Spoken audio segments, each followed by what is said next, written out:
A'udzubillahi minasyaitonirrajim. Bismillahirrahmanirrahim. Assalamualaikum warahmatullahi wabarakatuh. Alhamdulillahirabbil alamin. Assalatu wassalamu ala asrafil anbiya'i wal mursalin wa ala alihi washabihi ajmain. Asyhadu an la ilaha illallah wahdahu la syarikalah wa asyhadu anna Muhammadan abduhu wa rasuluh. Rabbi shrah li sadri wa yassir li amri wahlul 'uqdatam min lisani yafqahu qawli.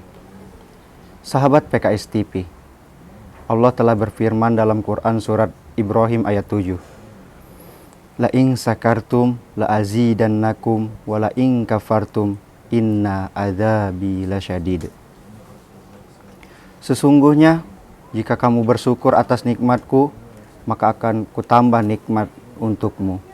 Tetapi jika kamu kufur, maka sesungguhnya azabku sangatlah pedih. Dari ayat tersebut mengingatkan kita suatu kisah bersyukurnya dan kesabaran Abu Kilabah. Diriwayatkan oleh Ibnu Hibban dalam kitab Ats-Tsiqat. Kisah ini diriwayatkan dari Abdullah bin Muhammad. Ia mengatakan, suatu hari aku pernah berada di daerah perbatasan wilayah Aris di negeri Mesir. Aku melihat sebuah kemah kecil yang dari kemahnya menunjukkan bahwa pemiliknya adalah orang yang sangat miskin. Lalu aku pun mendatangi kemah yang berada di padang pasir tersebut untuk melihat apa yang ada di dalamnya. Kemudian aku melihat seorang laki-laki, namun bukan laki-laki biasa. Kondisi laki-laki ini sedang berbaring dengan tangan dan kakinya buntung. Telinganya sulit mendengar, matanya buta, tidak ada yang tersisa selain lisannya yang berbicara.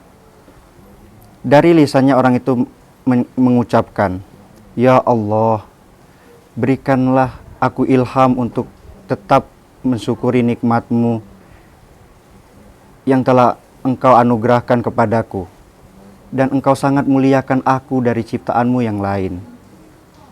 Kemudian aku pun menemuinya dan berkata kepada orang itu, "Wahai saudaraku, nikmat Allah mana yang kau syukuri?" Kemudian laki-laki pemilik kemah itu menjawab, "Wahai saudara, diamlah.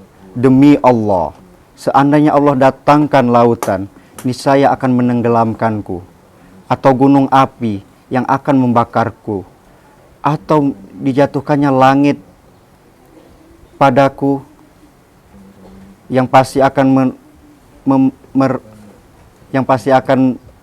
meremukkanku. Aku tidak akan mengatakan apapun kecuali rasa syukur." Aku kembali bertanya, "Bersyukur atas apa?"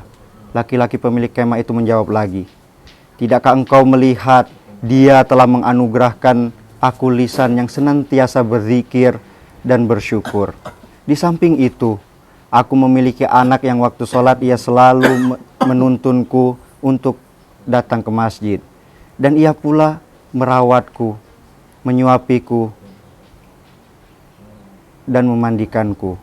Namun sejak 3 hari ini, dia tidak lekas pulang. Bisakah engkau tolong carikan dia?" Aku pun menyanggupinya dan pergi untuk mencari anaknya. Setelah beberapa saat mencari, aku mendapati jenazah yang sedang dikelilingi oleh singa. Ternyata anaknya laki-laki itu telah dimakan oleh singa. Aku pun bingung bagaimana caraku untuk mengatakan kepada laki-laki pemilik kemah itu. Aku pun kembali dan berkata kepadanya, "Wahai saudaraku, sudahkah engkau mendengar kisah Nabi Ayub?" Laki-laki itu menjawab, "Iya, aku tahu kisahnya." Kemudian aku bertanya lagi, "Sesungguhnya Allah telah memberinya cobaan dalam urusan hartanya. Bagaimana keadaannya dalam menghadapi musibah itu?" Ia menjawab, "Ia menghadapinya dengan sabar." Aku kembali bertanya lagi, "Wahai saudaraku, aku telah menguji Ayub dengan kefakiran. Bagaimana keadaannya?" Ia menjawab, "Ia bersabar." Aku kembali bertanya, "Ia pun diuji dengan tewasnya semua anak-anaknya. Bagaimana keadaannya?" Ia menjawab, "Ia tetap bersabar." Aku kembali bertanya, "Ia pun diuji juga dengan penyakit di badannya. Bagaimana keadaannya? Ia menjawab dan balik bertanya. Ia tetap bersabar. Sekarang katakan padaku, di mana anakku? Kemudian aku berkata, sesungguhnya putramu telah aku temukan di antara gundukan pasir yang keadaan telah diterkam dan dimakan oleh binatang buas. Semoga Allah melipat gandakan pahala bagimu dan menyabarkan engkau. Kemudian laki-laki pemilik kemah itu mengatakan, Alhamdulillah, yang dia tidak meninggalkan keturunan bagiku yang bermaksiat kepada Allah sehingga ia diazab di neraka. Kemudian ia menarik napas panjang lalu meninggal dunia. Aku pun membaringkannya dan berpikir, apa yang harus aku perbuat? Aku sendirian dan bagaimana aku mengurusi jenazah ini? Kemudian aku tutupi dengan jubahku dan beberapa saat kemudian lewat 4 orang laki-laki mengendarai kuda. Mereka berkata, wahai saudara, apa yang terjadi padamu? Kemudian aku pun menceritakan kepada mereka apa yang telah aku alami dan aku meminta bantuan kepada mereka untuk mengurusi jenazah tersebut. Mereka bertanya, siapa dia? Lalu aku menjawab, aku juga tidak mengenalnya. Dia dalam keadaan sakit dan memprihatinkan. Kemudian keempat laki-laki itu meminta untuk membuka penutup wajahnya. Tiba-tiba, karena mungkin salah satu dari mereka mengenalnya, ketika aku membuka penutup wajahnya, tiba-tiba terhentak, lalu mencium dan menangisinya, dan berkata, Subhanallah, wajah yang senantiasa bersujud kepada Allah, mata yang selalu menunduk atas apa yang diharamkan Allah. Tubuhnya selalu sujud tatkala orang-orang dalam keadaan tidur. Aku pun bertanya, kalian kenal dengan laki-laki ini? Mereka menjawab, engkau tidak mengenalnya? Aku menjawab bahwa aku tidak tahu siapa laki-laki ini. Kemudian mereka berkata, ini adalah Abu Kilabah, sahabat dari Ibnu Abbas. Laki-laki ini pernah diminta oleh khalifah untuk menjadi seorang hakim. Namun ia menolak jabatan tersebut. Sahabat PKS TV, perlu kita ketahui bahwa jabatan hakim dan qadi ini adalah satu jabatan khusus, di mana mereka mengatur hukum dan menentukan hukum di antara manusia. Ini merupakan jabatan yang mulia pada saat itu.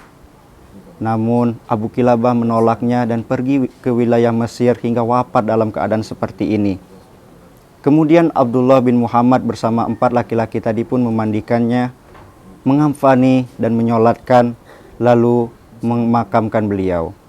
Dikatakan dalam kisah lain bahwa Abu Kilabah ini adalah sahabat Rasulullah terakhir pada masa itu, sehingga khalifah ingin menjadikannya seorang hakim. Wallahu a'lam bishawab. Dari kisah Abu Kilabah kita belajar bahwasannya kita harus bersabar apa yang telah ditentukan oleh Allah dan bersyukur atas apa yang telah diberikan oleh Allah Subhanahu wa taala. Semoga kita diberi kemampuan untuk selalu bersyukur dan selalu sabar untuk menghadapi cobaan dan ujian. Rabbana atina fid dunya hasanah wa fil akhirati hasanah wa qina adzabannar. Mungkin hanya itu saja yang bisa saya sampaikan. Kurang lebihnya mohon maaf. Kepada Allah mari kita memohon ampun. Wassalamualaikum warahmatullahi wabarakatuh.